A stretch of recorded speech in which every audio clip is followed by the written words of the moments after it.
पर हम लोग का तत्व का प्रतिशत मात्रा का यह फॉर्मूला है। यौगिक में तत्व की मात्रा बटा यौगिक का आणविक भार होता है। ठीक है, ये हम लोग का अलग अलग तत्व का प्रतिशत मात्रा निकालने का फॉर्मूला है। जैसे इससे हम लोग एक क्वेश्चन करेंगे तब पता चलेगा। जैसे हम लोग का दे रखा है कि CaCO3 कैल्शियम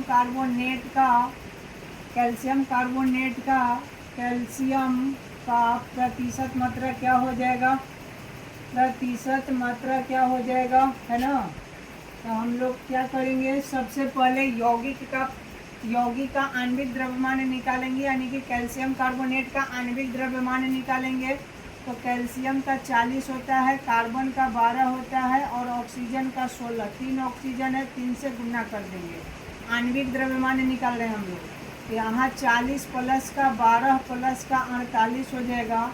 सबको जोड़ा जाएगा तो कितना हो जाएगा, यहाँ 48 और 12 60 और 40 कितना हो जाएगा, 100 हो जाएगा। 100 ग्राम हो गया हम लोग का कैल्शियम कार्बोनेट का CaCO3 का आणविक भार हो गया। ठीक है, तो इसमें से हम लोग से पूछा गया कि कैल्शियम का प्रतिशत मात्रा क्या हो जाएगा। यहाँ लिखा जाएगा कैल्शियम का प्रतिशत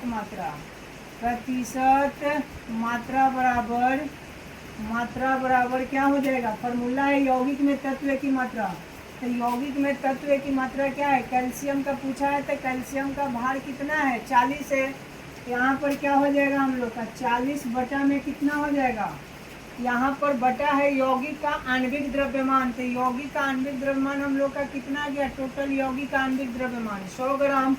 यहाँ 100 ग्राम हो जाएगा।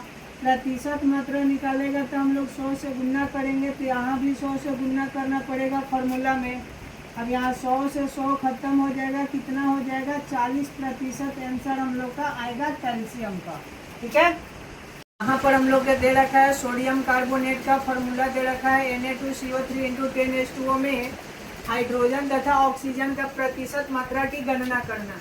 तो हम लोग क्या करेंगे, हल करेंगे और जिसको निकालना है उसको हम लोग क्या करेंगे, यहाँ पर दे रखा है कि हाइड्रोजन का प्रतिशत मात्रा क्या होगा। तो सबसे पहले हम लोग लिखा जाएगा यहाँ पर हाइड्रोजन का प्रतिशत मात्रा, हाइड्रोजन का प्रतिशत मात्रा।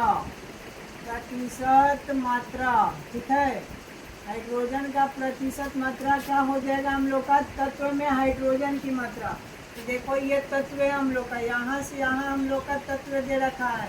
हाइड्रोजन कई गो है इसमें, देखो 10 दूनी का 20 हाइड्रोजन है। 10 में 2 से गुना करेंगे 20 हाइड्रोजन हो गया।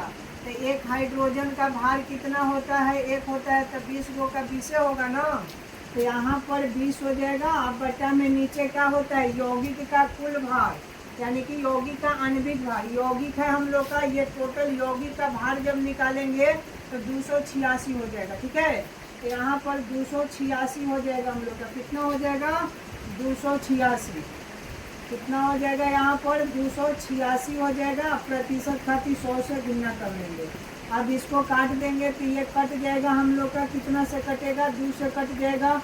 10 दूनी 20 कटने वाला है और उसके बाद ये कटने वाला है 14 दूनी 28, 3 दूनी 6 कटेगा। ठीक है, अब ये कितना हो जाएगा, 1000 हो जाएगा।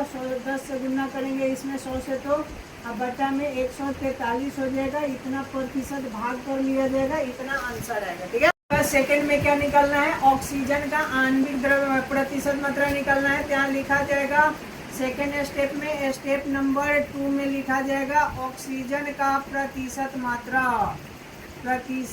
मात्रा लिखा जाएगा। तो ऑक्सीजन का प्रतिशत मात्रा क्या हो जाएगा, ऑक्सीजन का मात्रा लिखाएगा। ऑक्सीजन इसमें कितना है, ऑक्सीजन गिन लिया जाए। यहाँ पर 3 ऑक्सीजन या यहाँ पर 10 ऑक्सीजन, दोनों कितना हो जाएगा, 13 ऑक्सीजन। कितना, 13 में 16 से गुना कर लेंगे, क्योंकि एक ऑक्सीजन का भार 16। यहाँ पर कितना है, 3 यहाँ पर है, 10 ऑक्सीजन यहाँ पर है, 16 हो जाएगा। कितना हो जाएगा, 13 हो जाएगा। 13 में 16 से गुना किया जाएगा तो कितना आ जाएगा, यहाँ कितना हो जाएगा, गुना कर लिया जाए।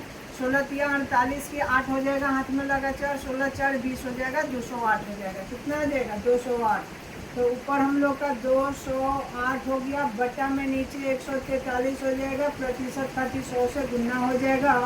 ये कटने वाला है, ये हम लोग का टोटल 286 है ना। यहाँ पर देखो टोटल 286 है। कितना है, 286 है, कटेगा।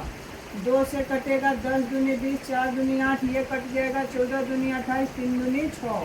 ठीक है, यानी कि कितना हो गया हम लोग का, इसको गुना करेंगे तो 10,400 बटे 143 हो जाएगा। इतना प्रतिशत आंसर आ जाएगा। ठीक है।